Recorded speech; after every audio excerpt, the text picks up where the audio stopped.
Welcome to Entertainment Weekly on Arise News with me, Jennifer Olize. Today is going to be an incredible show. We'll be having an interesting chat with one of Nigeria's distinctive voices, celebrated for his seamless blend of Afrobeats, hip-hop and R&B.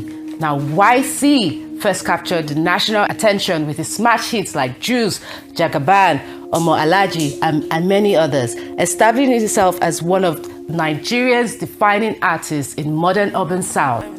Now, beyond the music, YCEE has also been driving conversations. His recent appearance on the Afro podcast sparked widespread reactions online after he introduced the phrase Olodo Uprising, igniting a national conversation about Nigeria's educational system and challenging young people to place greater value on learning, critical thinking, and intellectual development.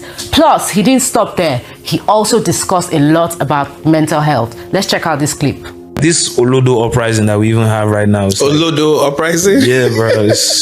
It's terrible. I promise you. It's like we are trying so much to accommodate unintelligent people and ignorant people because we don't want them to feel bad and all these things. So now they're now like the majority. There's a massive attack on the educational system in Nigeria, bro. Aside from like the kidnapping and the Boko Haram, which is like, bro, those guys are literally going at that nerve center. Other factors, leadership not prioritizing things that are important, the society not celebrating academic excellence. People don't even want to go to school anymore. Like, it's just like, why? It's Yahoo culture. It's not even just Yahoo culture. Now we have Pella culture.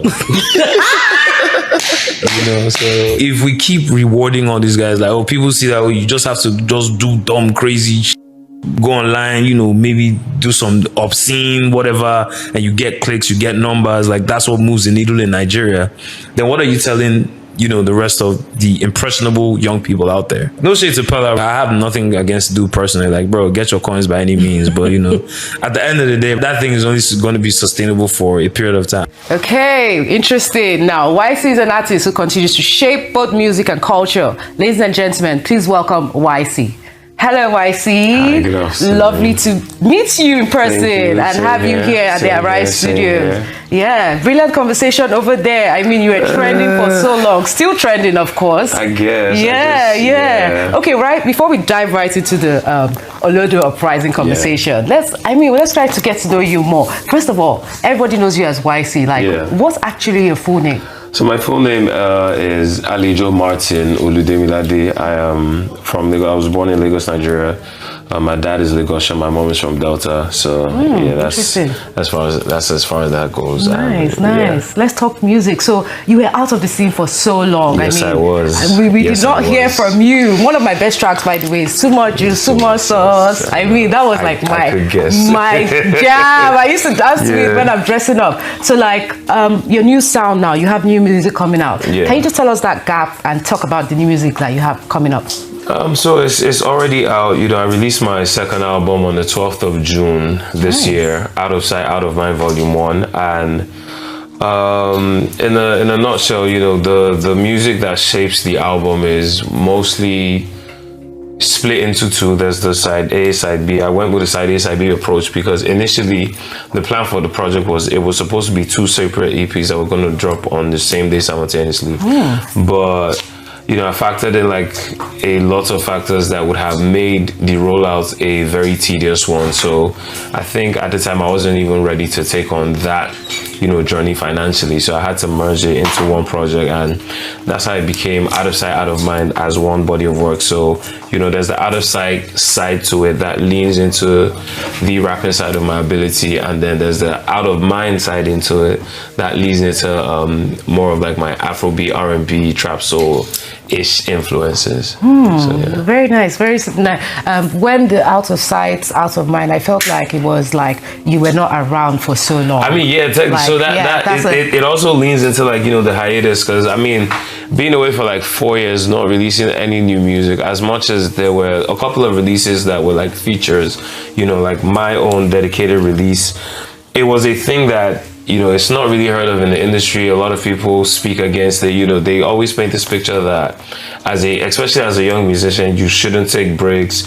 You should keep going for as long as possible, because a lot of people believe in the shelf life of the artist, that it takes a certain number of years where you're going to be active, and you know, if you're taking 4 years out of that, that's a very long time. Yeah. And I think for me it was much of my body and my mind just letting me know that I needed to take time to take care of myself. I like that. And you know, within that time, I delved deep into mental health because in 2020 I was diagnosed with a mental health condition, and you know, ever since then, that has pretty much just changed the way I view, you know, a lot of things, and just life in general. Listen, when you mentioned and you actually spoke out about your mental health condition, I was highly impressed because it will resonate with a lot of people, where a lot of people don't want to speak out. So can you just briefly tell us about this condition, when it happened, how it occurred, and how you're dealing with it currently? So it's, you know, I've been living with bipolar disorder since 2020. Bipolar disorder. So it was actually diagnosed. Yeah, it was. Okay. You know, this was like, I was diagnosed in London during lockdown because I was in London during that period, and you know, in and out of hospital, just trying to like, I went through like different diagnoses before, you know, we arrived at that. And I think before 2020, I don't think I'd even like ever said the phrase mental health or, you know, come across that as a conversation, especially, you know, coming from Nigeria. And I think around that time, you know, aside the fact that they had like the COVID situation to deal with, one thing that really stood out while in London then was, as much as they were, you know, pushing on COVID, they were also pushing on mental health. There were like lines for people to call in if you need to speak to anyone. Because everybody was exactly. There was a major shift that period, so a lot of people's lives changed. And interesting. By the time I left London, you know, I had to come back to Lagos at some point, and I was supposed to continue treatment here. So I think that's when I saw, you know, the level of how much of a challenge it is to deal with that kind of condition. And lack of awareness. It's not even just lack of awareness. There's like, you know, lack of personnel. I think as at 2024, I might be wrong, but there's like, I think just very, you know, little staff within mental health, like psychiatrists, psychologists, and, you know, people that are supposed to be servicing those fields. And on the broader scope of the whole thing, like, as much as yes, we have a major like problem with mental health in Nigeria, I feel like it's not even just that, it's like a general health problem, because you know, you still have like people that can't necessarily access not even just premium healthcare, but reasonable healthcare. Like, it's equally as challenging. So trying to factor that in, you know, dealing with like a mental health condition where a lot of people would think as, oh, if you're depressed, that's a big man's disease. You know, all those kind of things. Like, there's a lot of stigma around these conversations. I think even recently, you know, having people that are asking me like, why am I speaking so much on this? And, it's good, just so that people will be aware and to let them know that they are not alone. Exactly. Well, just quickly, you mentioned depression. So wait, bipolar, can you just mention exactly what it is? So, you know, the symptoms that you face. Yeah, so as far as I've come to understand, you know, bipolar disorder, someone that's been living with it, it's pretty much just extremely high highs and very depressingly low lows, you know, because I think with my mental health, as far as I've come to recognize a lot of like the symptoms and conditions, you know, there was a time where I could now I understand, oh, in that period I was probably depressed, and then in this period, okay, there was a lot of anxiety I was dealing with.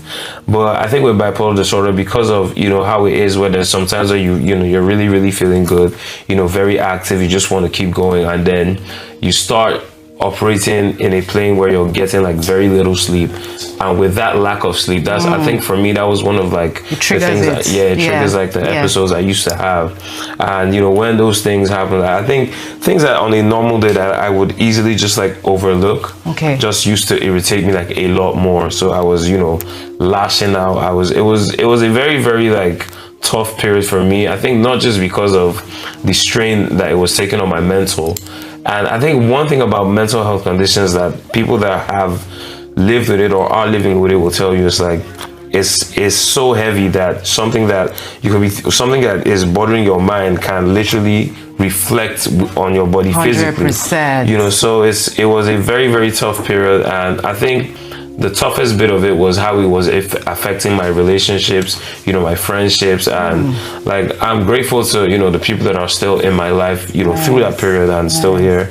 And, you know, there's some people that obviously, like, I understand that at the time, you know, as much as I couldn't understand what I was dealing with, imagine somebody else. Exactly. They'll probably just, fade off. Yeah, exactly. But some, your real ones will stick behind you. I'm and probably grateful to good them for family that. as well. So we thank God for good people around. Yeah. Right. Well done. So how are you dealing with it now, processing it? And just one thing, do you feel like this condition, especially with mental health, does it come when your expectations are not being met? Like, okay, you feel like I'm supposed to do this, I'm supposed to have this hit out right now, I'm supposed to be on stage right now, and I'm not really getting the kind of activities I want. It's sort of like a disappointment, and it leads you down to a pitfall. What do you feel? What's your take on this? I feel like, definitely, because there's like multiple factors that come into play with these, conditions. Because in my own case, before I broke down and had to be taken into hospital, I was like working on so much, and I think I overworked myself to that point where my body and my mind just strained. The strain was too much. And I think looking back on that time, it made me understand like the necessity of having people that you can actually open up to and share with. And definitely, the pressures of the industry is really crazy, because especially with like younger artists and younger musicians, because you're being told like, you have like only a few years, to maximize on your youth. And with that, like the amount of pressure that comes with it is, I think a lot of people don't speak about it enough, because, you're only like, the story only favors like the brave, like the victor, because you only see the other end, the people that have made it to the finish line. Like nobody tells the stories about the people that, didn't make it along the way. And I think I've seen as long as I've been in the industry, I've seen a lot, I've been through a lot as well. And I think at the end of the day, it's better for you to, work towards your goals and your expectations, and, worry less about the expectations of other people. Because I feel like, especially with people that live in the public eye, public figures, entertainers, and whatever else, it's a thing where a lot of your fans, your supporters, they want to project their lives through you. And that's where, they begin to have these expectations, because it's easier for them to put themselves in your shoes without, walking that journey. And I feel like where people tend to, want to lose is when you're trying to, play to the crowd and play to these people, as opposed to, playing to what's inside you and what you want.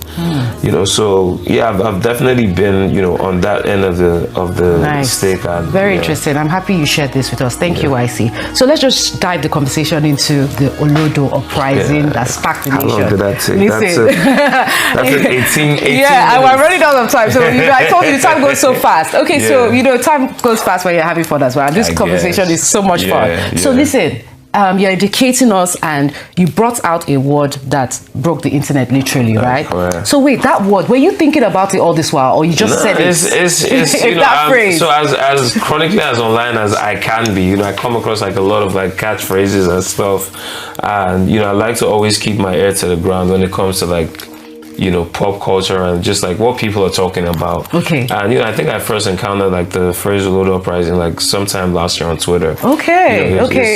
So you didn't invent it. No, okay, but you were the first person I heard it from, though. A lot of people did, but it's a phrase that's been around. Like we throw it around within certain conversations, and that was my first time. I think it's something that it initially was like I would say jovial, observation, but as time has passed over like the last few, years, we've been able to like identify that, okay, there's bigger things are afoot that we need to necessarily address. And I think one thing that I've noticed, especially stemming from like the fallout of the conversation, is that, a lot of people are now more comfortable, speaking to ignorance, because I think it's gone to a point where people have believed so much in ignorance being bliss, to the point that now it's like, people believe that ignorance should be celebrated, as opposed to where it was a thing where, just ignore them, like whatever you ignore will go away. Yeah. But that ignoring ignorance is, I think that's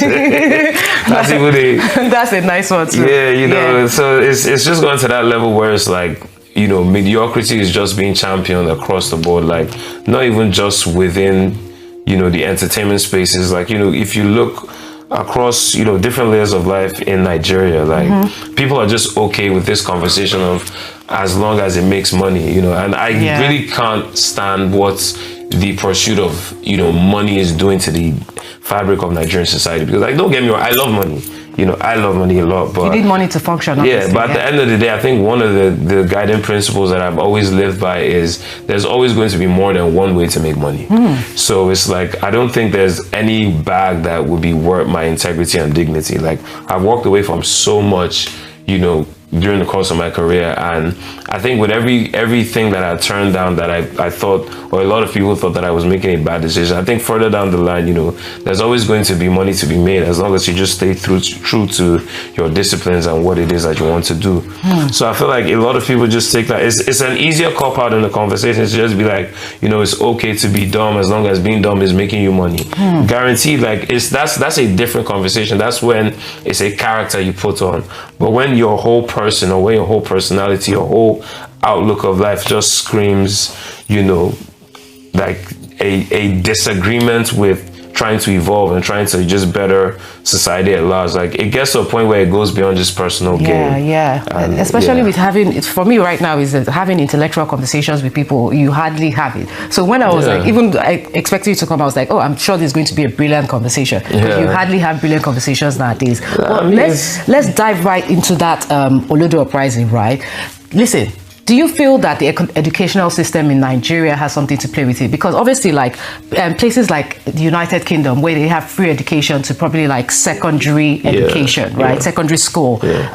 Here, people don't even have education at all that is free, So do you feel that the educational system, our leaders are to blame for that? And how can we incorporate this new educational system with a new curriculum? Because I always say that what they're teaching people in school right now, how is it going to help our daily lives? Because there's so many things that have evolved. AI, the way we think, the way the world has changed, but they're still teaching the old things that, cannot really, will impact you, but not as much. What are your thoughts on this? So, I mean, I think the first step in the conversation has to sit with our rulers, because I don't necessarily look at the Nigerian ruling class and think there's any leadership going on there, because at the end of the day, like, we've seen it time and time again, these people come into office and I think the main priority is just self-enrichment and just a total disregard for, the common man and the layman at the end of the day, because it's not even like we're expecting anybody to go into these positions and work miracles overnight. But when it comes to like the issues that the people face, like there's a way, you as a child something will happen to you and you will feel, how much that matters to your father. So it's a thing where like things are happening to the people and there's a disconnect with the rulers, because it's clear that they don't care about these things because it doesn't exist within their worldview. I don't think there's any scenario within, the political class that you hear that maybe a governor's child has been kidnapped, or maybe like 42 people from a political party were kidnapped. So they live lives that are very, very removed from our realities. Their children don't attend our schools, so they can't possibly understand how bad the educational system is. They don't use our hospitals, so they don't think that, our healthcare struggles are important. So I think at the core of the conversation, the ruling class are definitely to blame.